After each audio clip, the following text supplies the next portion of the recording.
राधे राधे। तो यहाँ पे हम लोग आज के इस वीडियो में बात करने जा रहे हैं जो अभी आप लोगों ने फॉर्म डाला होगा यूपीएसआई का। ठीक है, तो यूपीएसआई के बारे में अभी तक यहाँ पे कोई बात नहीं किया है, क्योंकि मैंने यूट्यूब पे ऐसे देखे हैं चैनल, मतलब कि यूट्यूब पे मैंने देखा है कि कोई भी डिटेल में बात नहीं किया है। तो आज के अब हम यहाँ पे एक लेक्चर स्टार्ट कर रहे हैं यूपीएसआई के लिए। तो यहाँ पे हम पूरा सारा का सारा जो भी यूपीएसआई का सिलेबस है तो उसके बारे में सारा कुछ यहाँ पे कवर करेंगे। सारा कुछ आपके जितने भी सब्जेक्ट है सारे के सारे सिलेबस में वो सारा कुछ हमारे इस चैनल पे होने वाला है और सारा कुछ डिटेल में बात करूँगा। ठीक है, तो अभी आपका 2025 का यूपीएसआई का फॉर्म आ चुका है और उसको आप लोगों ने भर भी दिया होगा अभी। अब उसकी हम लोग तैयारी करते हैं। ठीक है, तो आइए सबसे पहले आज हम इस वीडियो में बात करेंगे हिंदी के बारे में। ठीक है, हिंदी में क्या क्या है, क्या क्या पूछा जाता है। तो आज की इस वीडियो में हम लोग बात करने वाले हैं कि वर्णमाला होता क्या है। ठीक है, वर्णमाला के बारे में बात करेंगे यहाँ पे। तो वर्णमाला देखेंगे तो सबसे पहले वर्णमाला जो ये यहाँ से क्वेश्चन उठता है हमारा यूपीएसआई में, वो बहुत ही ज़्यादा क्रिटिकल क्वेश्चन होते हैं, उसके बारे में समझना बहुत ज़रूरी है। तो उसके बारे में लोग यहाँ पे समझते हैं, उसके बारे में देखते हैं। देखिए सबसे पहले इसकी डिफिनीशन क्या है, भाषा की डिफिनीशन लिख देते हैं। ठीक है, भाषा की सबसे छोटी इकाई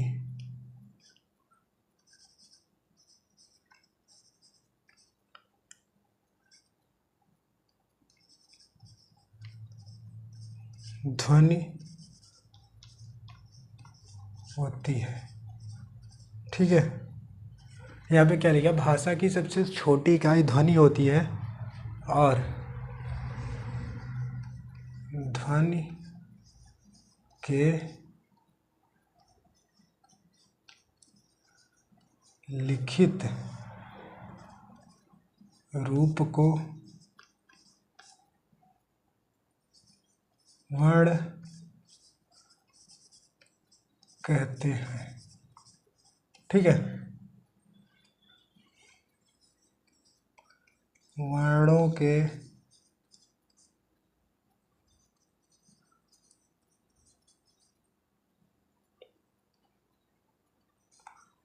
व्यवस्थित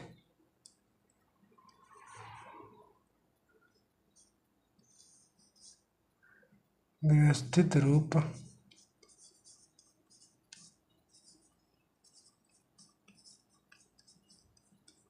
वर्णमाला कहते हैं। ठीक है, तो यहाँ पे हमने लिखा इसकी डिफिनीशन जो है, भाषा की सबसे छोटी इकाई भाषा की सबसे छोटी इकाई ध्वनि होती है। ठीक है, ध्वनि के लिखित रूप को हम वर्ण कहते हैं और वर्णों के व्यवस्थित क्रम को हम वर्णमाला कहते हैं। यहाँ पे आपके 3 क्वेश्चन बनेंगे। ठीक है, यहाँ पे आपके 3 क्वेश्चन बनेंगे। सबसे पहला क्वेश्चन यहाँ पे बनेगा, अगर पूछा जाता है कि भाषा की सबसे छोटी इकाई क्या है, ऐसे क्वेश्चन बनते हैं कि भाषा की सबसे छोटी इकाई क्या है। तो अगर ऐसा पूछा जाता है सबसे छोटी इकाई, तो आपको क्या लगाना है, ध्वनि। ठीक है, अगर वहाँ पे पूछता है ध्वनि के लिखित रूप को, मतलब कि अगर यहाँ पे पूछता है कि भाषा के सबसे छोटी इकाई, तो आप बताओगे ध्वनि। अगर यहाँ पे पूछ लिया कि भाषा की सबसे छोटी लिखित इकाई, ठीक है, अगर यहाँ पे पूछता है, देखो सबसे पहला क्वेश्चन यहाँ पे बनेगा, भाषा की सबसे छोटी इकाई, तो आपको क्या बताना है, इसका जो आंसर होगा यहाँ पे अगर आपको दे दिया, यहाँ पे आपको आंसर दिया, पहला ध्वनि, ठीक है, वर्णमाला शब्द। ठीक है, अगर ये चार क्वेश्चन आते हैं, अगर ये चार ऑप्शन है, तो आपको इसमें क्या लगाना है कि यहाँ पे अगर पूछता है भाषा की सबसे छोटी इकाई, तो आपको अब यहाँ पे आपको क्वेश्चन तो फंसा रहा है ना, यहाँ पे क्वेश्चन तो फंसा रहा है, लेकिन आपको क्या करना है कि यहाँ पे अगर ये क्वेश्चन पूछा जाता है तो आपको क्या करना है, ये आपको खोला करना है। ठीक है, ये आपका क्वेश्चन सही होगा, ध्वनि। ठीक है, लेकिन अगर यही सेकंड, अगर यही पूछता भाषा की सबसे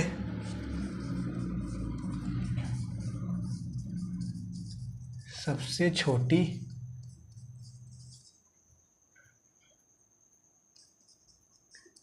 लिखित इकाई, ठीक है, सबसे छोटी लिखित इकाई अगर यहाँ पे पूछता तो फिर आपको लगाना था वर्ड। ठीक है, तो फिर आपको ये ऑप्शन सही होता आपका, क्योंकि यहाँ पे पूछा गया भाषा की सबसे छोटी लिखित इकाई। ठीक है, लिखित इकाई मतलब कि आपका यहाँ पे सबसे छोटी लिखित इकाई वर्ड है। अगर यहाँ पे तो डिफिनीसन आपने देख लिया। ठीक है, डिफिनीसन देखने के बाद एक और यहाँ पे हम वर्ड, देखो यहाँ पे क्या है, ध्वनि, ठीक है, वर्ण, शब्द, पद, वाक्य। यहाँ पे क्या होता है, देखो सबसे पहले बनती है हमारी ध्वनि। ध्वनि जब बनता है फिर हमारा वहाँ से निर्माण होता है वर्ण का, ध्वनि से हमारा वर्ण का निर्माण होता है, और वर्ण से हमारा जो है शब्द का निर्माण होता है, शब्द से हमारा क्या होता है, पद का निर्माण होता है, से बनता है हमारा वाक्य। समझ गए, पद से हमारा बनता है वाक्य।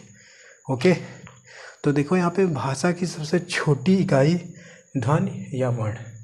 तो देखिए यहाँ पे मैंने बताया भाषा की सबसे छोटी इकाई जो होती है वो ध्वनि होती है, और भाषा की सबसे छोटी लिखित इकाई जो होती है वो हमारी होती है वर्ण। ओके, ये आपको समझना है। यहाँ पे दो क्वेश्चन बनते हैं, भाषा की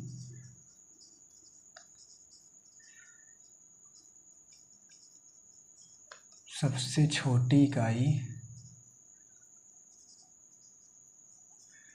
ध्वनि, ठीक है, भाषा की सबसे छोटी इकाई ध्वनि होती है हमारी। और एक क्वेश्चन यहाँ पे और बनेगा, भाषा की सबसे छोटी लिखित इकाई। यहाँ पे अगर पूछता है लिखित इकाई तो आपको बताना है वर्ण। ओके, ये हमारे दो क्वेश्चन यहाँ पे उठते हैं, समझ गए। इसके बाद हम बात करेंगे भाषा की सबसे छोटी मौखिक इकाई। अगर पूछा जाता है भाषा की सबसे छोटी मौखिक इकाई तो फिर आप क्या बताओगे। नेक्स्ट हमारा भाषा की सबसे छोटी मौखिक इकाई, मौखिक इकाई, ठीक है। तो सबसे छोटी मौखिक इकाई जो है हमारी ध्वनि, ठीक है। ध्वनि का क्या मतलब है कि सबसे छोटी मौखिक इकाई जो हमारा मुंह से निकलता है, इसका मतलब तो समझ रहे हो ना। मौखिक इकाई पूछा जा रहा है तो जो हमारी ध्वनि है, जो हमारी आवाज़ है, वो है सबसे छोटी मौखिक इकाई। ओके, समझ गए। अगर यहाँ पे पूछा जाता भाषा के तीन, अब देखो यहाँ पे क्या है, भाषा के तीन रूप हैं। अब भाषा के तीन रूप कौन कौन से हैं, ठीक है, बताओ। भाषा के तीन रूप हैं, ठीक है। पहला है हमारा लिखित, ठीक है, पहला है हमारा लिखित, दूसरा है हमारा मौखिक, ठीक है, तीसरा है हमारा सांकेतिक, ठीक है। भाषा के तीन रूप हैं, ठीक है, लिखित, मौखिक, सांकेतिक, ठीक है। अब इसमें हम बात करेंगे कि अब यहाँ पे हम बात करेंगे भाषा की सबसे छोटी लिखित इकाई, हमने बताया था वर्ण, ठीक है। अब भाषा की सबसे छोटी सार्थक इकाई जो होता है हमारी, भाषा की सबसे छोटी सार्थक इकाई बताओ। यहाँ पे लिखते हैं हम, भाषा की सबसे छोटी सार्थक इकाई, ठीक है। भाषा की सबसे छोटी सार्थक इकाई जो है हमारे, वो होता है शब्द, ठीक है। भाषा की सबसे छोटी सार्थक इकाई जो है हमारी वो शब्द है, ठीक है। अब यहाँ पे जैसे कि हम लोग बोलते हैं सार्थक निरर्थक, इसका अर्थ जो निकलता है अर्थ सहित, ठीक है।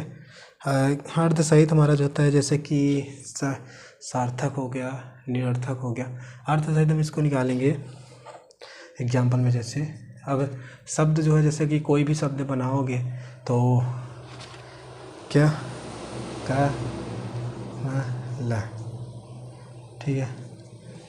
अब ये का प्लस मा प्लस ला बन के फिर यहाँ पे हमारा बनता है कमल, ठीक है। अब कमल ये हमारी शब्द है, ठीक है। तो ये हमारा बना एक शब्द बन गया, ठीक है। ये जुड़ के हमारा एक शब्द बन गया कमल, ठीक है। समझ में आया? समझ में आया? तो इसको नोट डाउन कर लो, ठीक है। स्क्रीनशॉट कर लो, नहीं तो स्क्रीनशॉट कर लो, और वीडियो को हाई क्वालिटी में करोगे तो सारा कुछ डिटेल में आपको दिखेगा, सारा कुछ दिख जाएगा। और इसको आप स्क्रीनशॉट करो, ठीक है। और डिफिनीशन भी देख लेना। और आगे बताते हैं, हम बात करेंगे भाषा की सबसे पूर्ण इकाई। यहाँ पे देखो, भाषा की सबसे छोटी पूर्ण इकाई, भाषा की सबसे छोटी पूर्ण इकाई क्या है, ठीक है। भाषा की सबसे छोटी पूर्ण इकाई क्या है बताओ? तो यहाँ पे होता है हमारा वाक्य, ठीक है।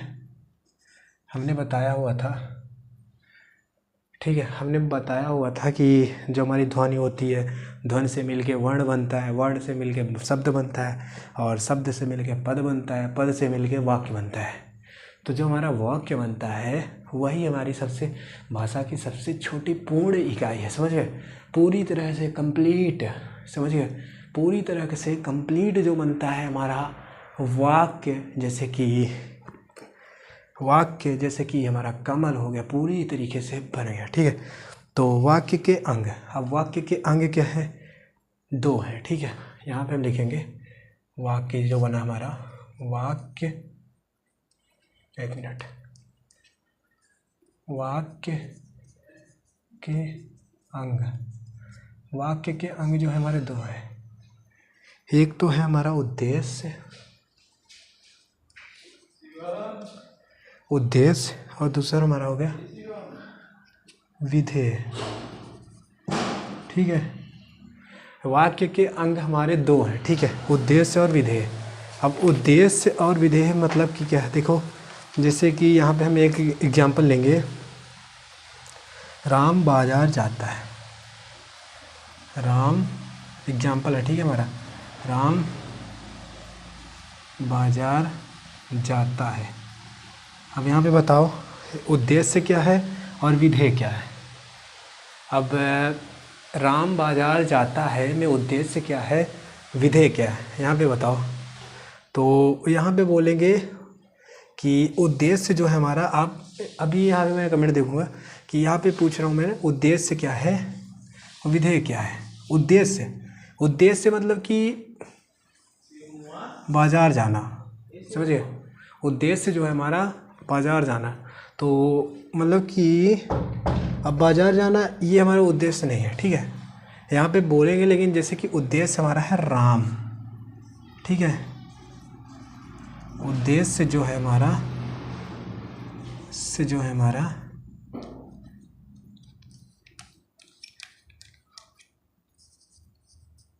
उद्देश्य जो है हमारा वो है राम, विधेय जो है हमारा बाजार जाना, ठीक है। विधेय जो है हमारा वो है बाजार जाना। उद्देश्य मतलब कि जो जा रहा है, समझ गए?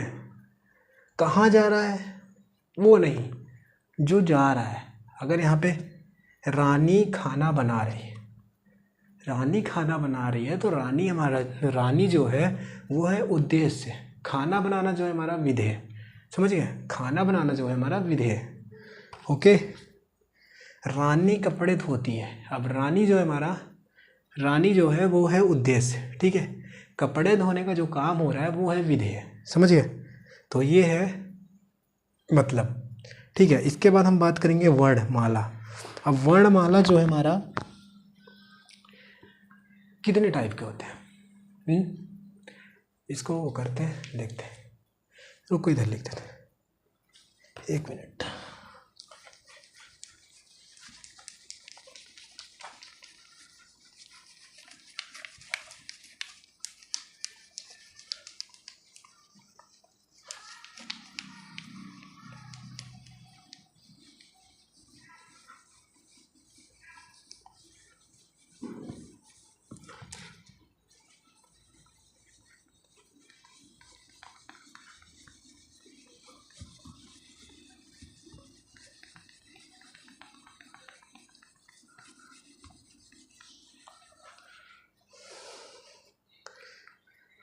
यहाँ पे है वर्णमाला। वर्णमाला हमारे जो है 3 है, ठीक है। देखो वर्णमाला 3 है। पहला है हमारा स्वर, ठीक है। दूसरा हमारा व्यंजन, ठीक है। तीसरा है हमारा योग वाह, ठीक है। तीसरा है हमारा आयोग वाह, ठीक है। आयोग वाह। अब पहला हमारा जो है स्वर। अब स्वर जो है हमारा वो होता है स्वर हमारा होता है 2, ठीक है। हास्य स्वर और दीर्घ स्वर, ठीक है। हास्य स्वर और दीर्घ स्वर। अब हास्य स्वर क्या है? हास्य स्वर हमारे हैं आ, ई, उ, री, ठीक है। ये हमारे मूल स्वर है, ठीक है। हास्य स्वर या मूल स्वर, ओके। दीर्घ स्वर में आता है हमारा आ, ई, उ, ए, ऐ, औ, ओ, औ, ठीक है। ओ औ। ये हमारे हैं 3 3 6 7।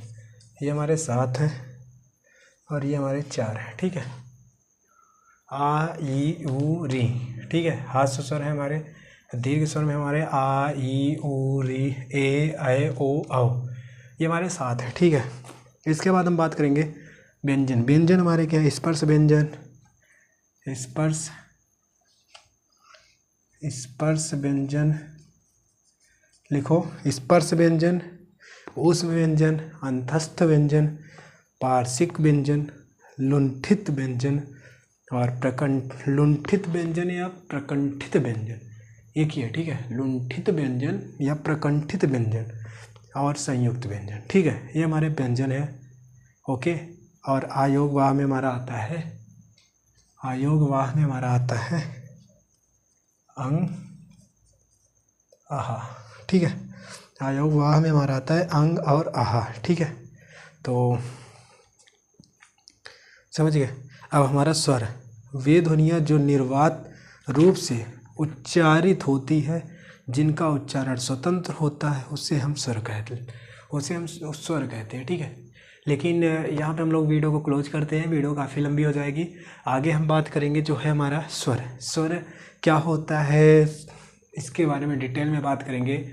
और गाइस वीडियो पसंद आई हो तो वीडियो को लाइक कर देना और चैनल को ज़रूर सब्सक्राइब करना, क्योंकि यूपीएसआई के लिए हमारे इस चैनल पे हर एक सब्जेक्ट के लिए सारा कुछ डिटेल में लेके आऊँगा और एग्ज़ाम से पहले सारा कुछ कवर कराने, मतलब कि सारा कुछ कवर कराने हैं, ठीक है। तो मिलते हैं नेक्स्ट वीडियो में। Thank you.